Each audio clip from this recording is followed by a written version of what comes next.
Hello everyone and welcome to your horoscope for the week of March the 20th till 26th, 2023. We have quite an intense and powerful week ahead of us, but of course this might not really be something new because we had quite a lot of karmic and other type of intensity in the weeks just past and this week as well. And this is basically going to be something we need to get used to because this intensity will stay with us all throughout the spring, all throughout March, April, and deeply going into May.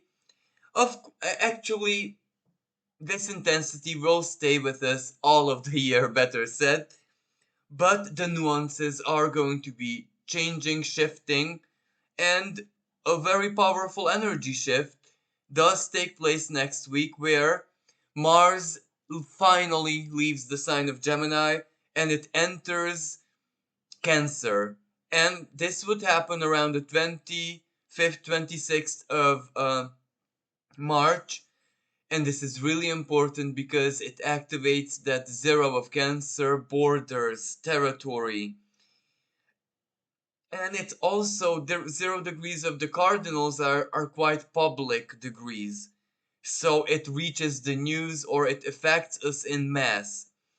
Now, Mars, of course, is just one energy.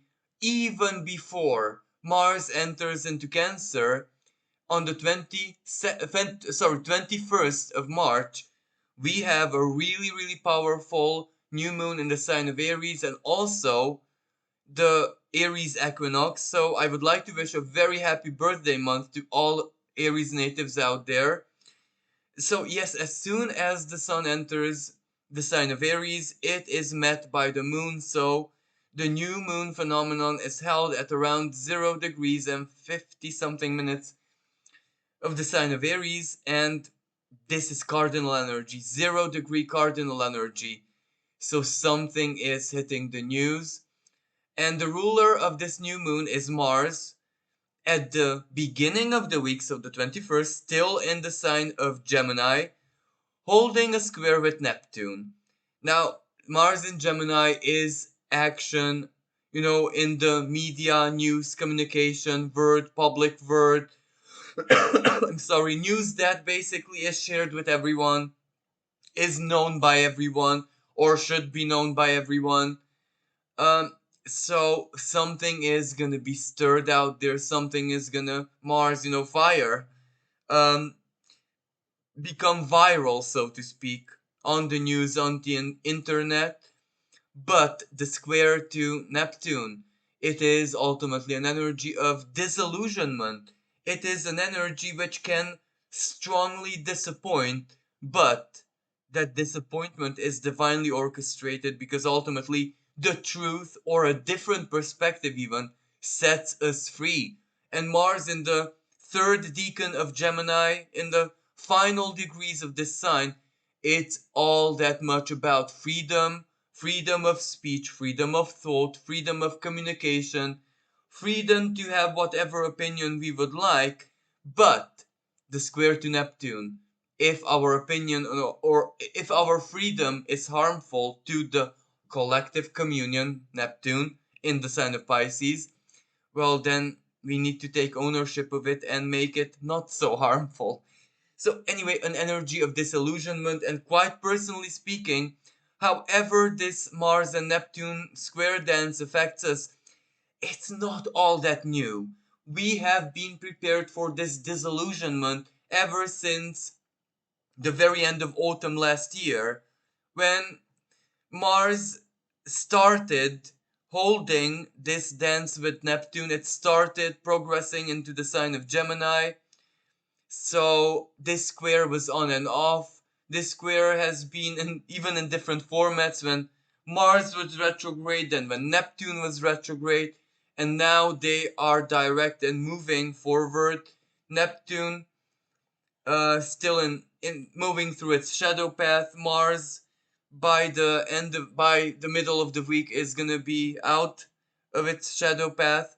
So fresh and new and disillusionment, but which sinks in that we need to stay with our sense of truth and not really listen to that which is not reliable. Gemini, especially the news and, other people's version of things. But this is just a nuance. The great intensity is given by this new moon, a new moon which does hold an opposition with Ceres, and it takes place under the magic, so to speak, of an equinox, when the veil between the worlds is that much thinner. Even cultures who did not have a very strong astrological background or interest, more earthly, more telluric cultures, even they knew the importance of the equinox. So the equinox is something that doesn't really have all that much, you know, reliance on the stars, because the equinox is when the divine clock is ticking that the new cycle needs to begin, thus the old cycle needs to close. So this is really, really important, especially that the new moon ultimately is exactly this. Just before the perfection of the new moon is when the moon sickle is at its thinnest and it can cut deepest. It's like a razor blade, really. It is meant for harvesting or elimination. So everything that we truly want to leave behind in the old cycle, give it to Pluto, and Pluto will be very relevant here at the close to the time of this new moon. It is really, really advised. But which is even more important than this, well, we have to look at not just the creational nature of the new moon, where it is a void, it is the dark, it is the womb, inviting into herself our thoughts, our seeds of intention, our desires, our, in the sign of Aries, ambitions, initiatives, what it is that we need to do for the self. Now, this is, all that new moon. But then Aries is also the first breath. Aries is truly the energy which is brand new, fresh and new. And the sun just entered here from the sign of finalities and the past and the closure, the Pisces. So it already had a powerful karmic charge.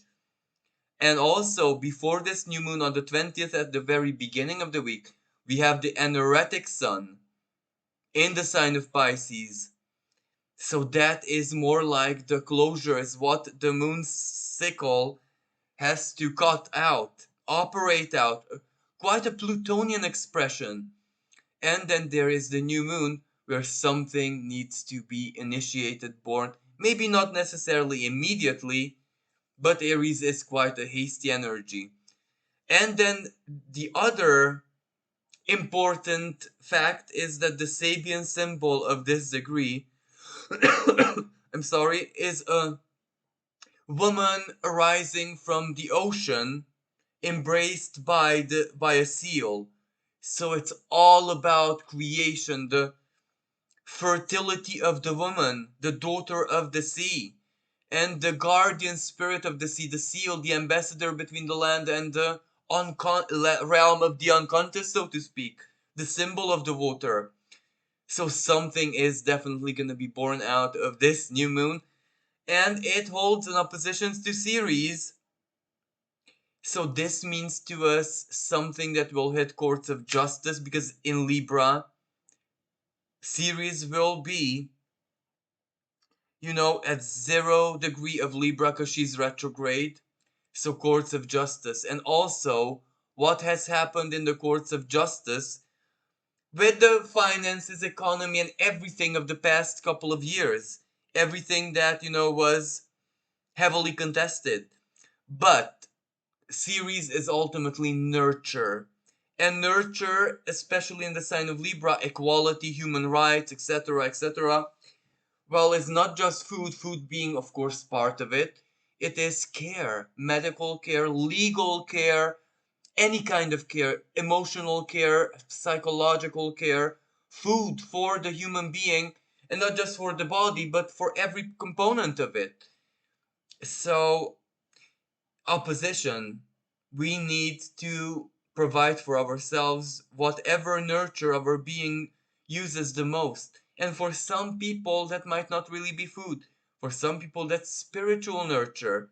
But this opposition does highlight the importance of having nurture in our lives and the crisis of it. Because there is going to be some crisis. Maybe it is a financial crisis. Why? I'll get to that in a second. Where the theme is food, equality.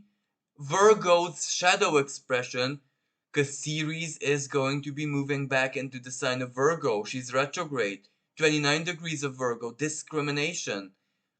Is food, nurture, sustenance shared equally with everyone? And okay, this new moon, so Ceres opposes the new moon. Absolutely.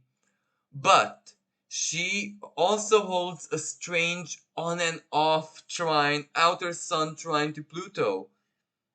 So Pluto highlights the truth and the importance to take action and the importance of sustenance.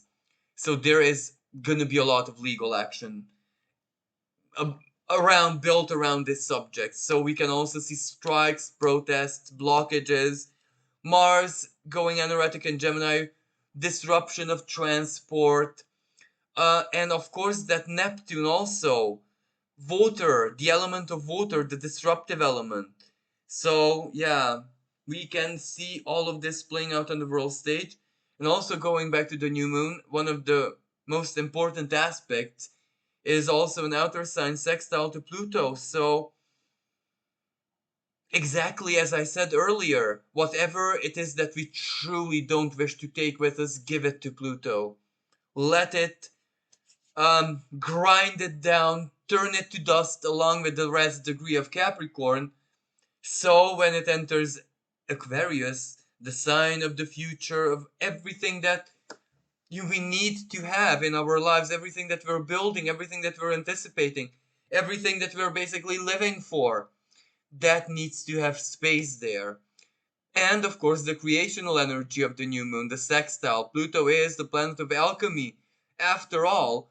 And of course, in some parts of the world, especially in my culture, Pluto is also seen as the planet of money. You know, the heavy money. Not necessarily the Venusian value, not in the Venus sense, but more like the heavy money, the power of money, the power of wealth, the power of earthliness, the power of greed. And you know, on and off, everyone in this incarnation will shake hands at one moment with Mammon, so this can also represent unexpected resources coming from somewhere unusual, let's say. But, you know, what is even more important this week than this new moon is that on the 23rd, Pluto exits the sign of Capricorn and enters into the sign of Aquarius.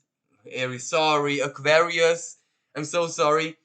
And, you know, it is very, very powerful because it highlights the great conjunction of Jupiter and Saturn, which took place in December 2020.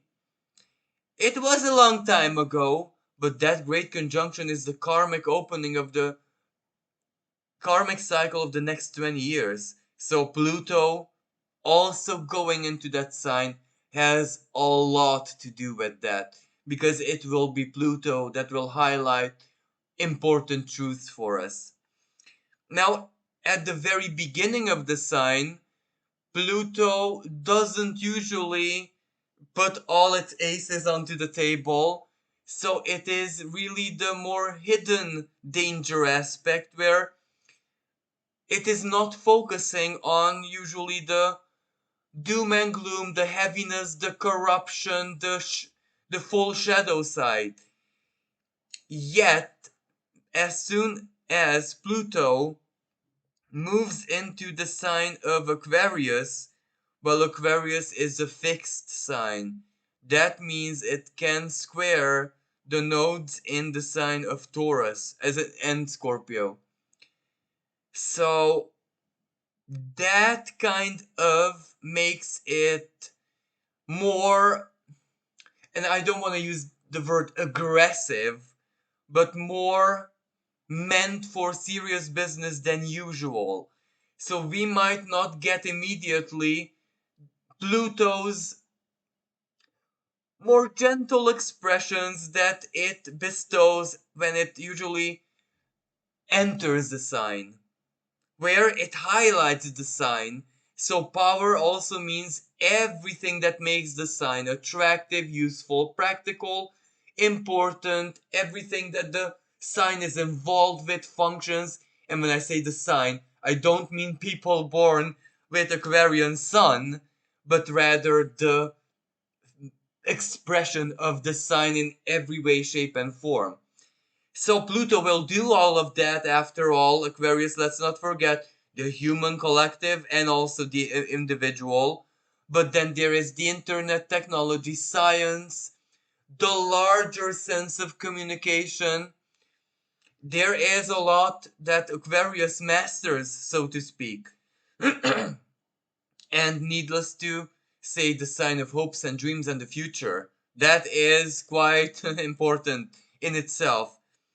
So Pluto will make us all feel the Aquarian vibe all that more intensely, but the square to the nodes of the moon and it's Taurus. So the North Node in Taurus, the collective future, individual as well, if we want to look at individual, but the future where we're going towards, what we're striving towards, Taurus, everything that we work towards to change. Because Taurus is very, very, resistant to change. You don't change a Taurus very much. But Uranus, and especially when Uranus met the North Node, or North Node met Uranus, however we want to say it, in the sign of Taurus, they met. And it was usually somewhat this last summer last year, if I'm not mistaken. But anyway, it was last year. They met, so that was a moment when the change knocked on our doors, and ready or not, want it or not, resist or not, regardless of how strongly Taurian we might have been, that kind of broke us into the future, Uranus. So by now, we are even after that conjunction. So we are already broken into whatever changes we need to enable in a Taurian sense, the North Node in Taurus, both individually and collectively.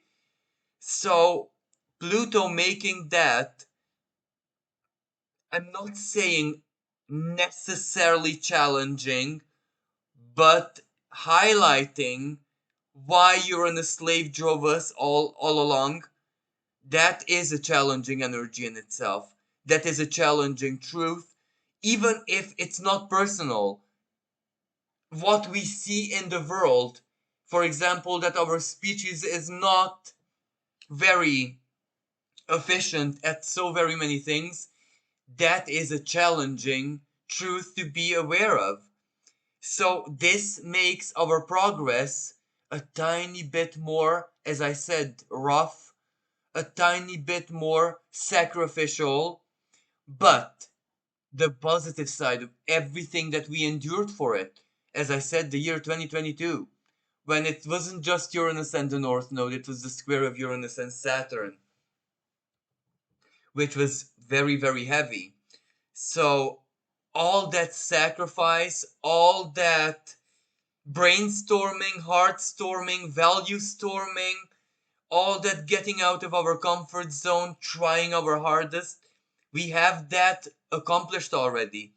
So Pluto adding a bit of intensity to all of that, well, you can imagine that it makes us want to succeed that much strongly or that much more intensely.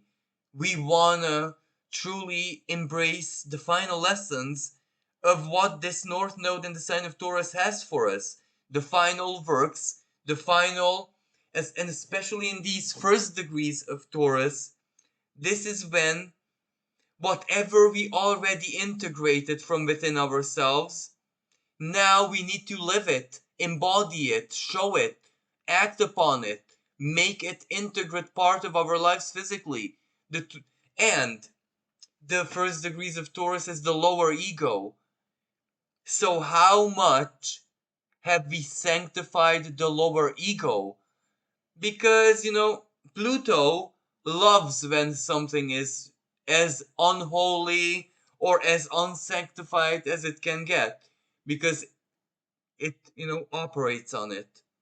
No surgeon will want to have a lot to do with a totally healthy person because a conversation, coffee, smiles, but at the end of the day, these two people will not have professionally all that much to do with each other because that person lives a healthy lifestyle or has healthy good genes or whatever, and the doctor needs to, the surgeon needs to kind of occupy his time with someone who does need the help, who is not very healthy.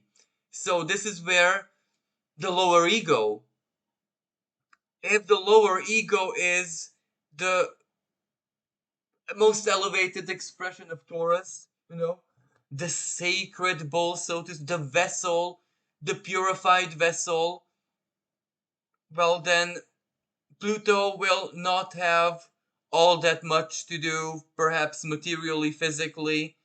It just dishes out the truth that how wise was it to do all this work, all this hard work in the past, because now it can only bring some advantage. But the square here is if the advantage is greater than the person's aspirations, then there we have the inner conflict. But for some other expression of the lower ego where it has a lot of gravity, it's like a gas giant, if you know what I mean. Well, this Pluto will love imploding it on itself, because that is the nature of Pluto square. And this is where its north node. All of this for the sake of progress. All of this is for the sake of for us to live in true authentic values. Because this is not just about the individual, this is about our future, our children, the generations who don't even exist yet. They need to inherit pure value, pure, beautiful, like Venus at her finest, so to speak. Because we're speaking about Taurus. But in July, the nodes will have moved into Aries and Libra axis. So, yes, Pluto squaring the nodes of the moon, well, this does trigger Pluto's immediate expression, which is everything that the sign is way too dangerous at. The imbalances of the sign. So Aquarius will show us what the effects of technology have on us. Because we are truly the first generation who can actually have visible effects because we lived sufficient years under technology and electricity and stuff like that. And we can also have the awareness to process it, become aware. So we will see how this plays out, not necessarily immediately. Immediately, it might come as series, news, symbols, or small moments. But in 2024, yes, we might see it already in full swing. But then there is the internet, there is information, there is rights, there is liberties, there is the human rights, because Aquarius is a humanitarian sign. So it includes everything that is human, basically. It, it tries to embody the human spirit. Aquarius is quite a spiritual and elevated energy. It is not just the, you know, lightness of air. It is co-ruled by Saturn after all, and that gives it a certain kind of responsibility and elevation. And if Aquarius is the symbol of our hopes and futures, we want to make it as pure and as suggestive of our true core values in a timeless way than possible. So this is why it's very, very important that all of us are going to be feeling this energy shift. Again, this begins on the 23rd of March. But Pluto is a big planet in the sense, not physically, astrologically speaking, it's energy. Because physically it's quite small, but it is a big energy. So we cannot expect this to unfold in a millisecond. Yet the square might open also a possibility to that. It is quite a hyper quantum energy, so to speak. But there is also Mars, who on the 26th is going to be changing signs. And as soon as Mars enters into the sign of Cancer, it holds a trine with Saturn being in the first degrees of the sign of Pisces. So this is quite strong trine because this does represent integrity, emotional integrity, us knowing, feeling, getting it, processing it, having already integrated it, what integrity means. Now, on the world stage, this might play out as borders because Cancer is ethnicity, my culture, borders, territories.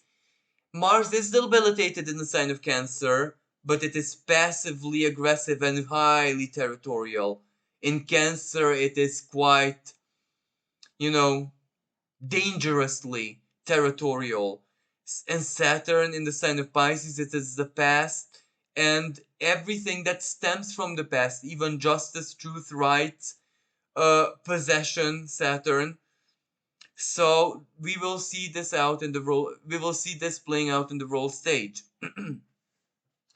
And this is also quite important because you know the past can bring a lot of resolution with it. There is an aggressive side to this energy. It is a trine, but if it blesses people's excessive awareness of territory and culture and my culture and yours, and it blesses everyone. And both of these planets are militaristic in their nature. Not necessarily in the signs that there are in right now, but the unconscious, that is a different story altogether because the unconscious can be highly aggressive even when the situation is not aggressive, even when it doesn't manifest aggressively. So, this stirs up something, this prepares something. But ignoring this, of course, it is a blessing. We feel something that much more strongly. We feel our truth. We feel where we belong, where we want to belong, a sense of pride, and Mars taking action, not just for ourselves, but for everyone who we love. Cancer family, Cancer co-nationals, co-ethnics, co-whatever really, Cancer. I use these terms because these are how it's translated the easiest, but you get what I mean. Cancer is a water sign, so you determine who you love. You determine who you want to feel like family. So this is why I want to say dot dot dot, insert here what you want, who you want. You have a love for them because you feel them like family. You feel that your soul wants to belong to them or vice versa. This is already a Cancerian expression. That's why and Saturn in Pisces makes it realizable. It is the blessing basically.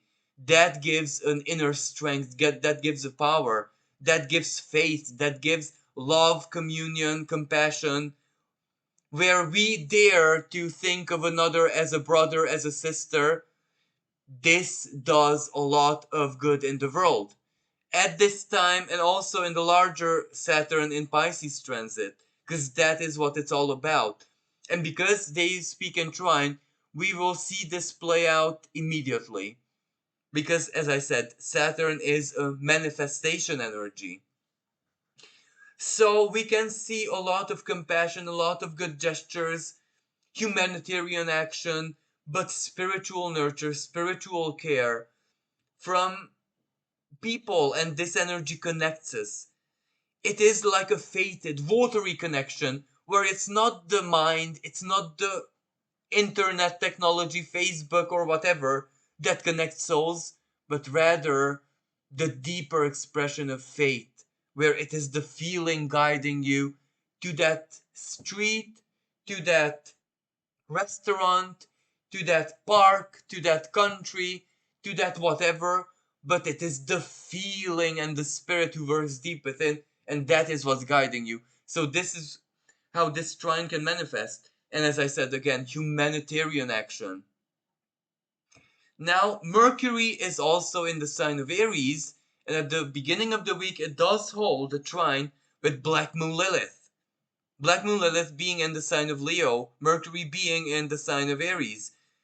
So, this is where the head, Aries, and the mind, Mercury in it, does get impulses from the heart to do something, initiate, go somewhere, have courage, have bravery, have everything that it takes, the right attitude to shine. So this is a courageous aspect. It is good for communication, for interviews, for expressing yourself, for representing yourself in any way, shape, and form, for taking strong initiation, for reaching out, for getting what you want with Mercury. And this can also be quite an erotic aspect because Black Moon Lilith, where you can pursue people to, you will fill in the rest of the thought. But of course, be careful with this because all of this goes under Mars square Neptune, and then at the end of the week, Mars is getting anoretic in Gemini. When Mars is anoretic in Gemini, angry words, fist fights.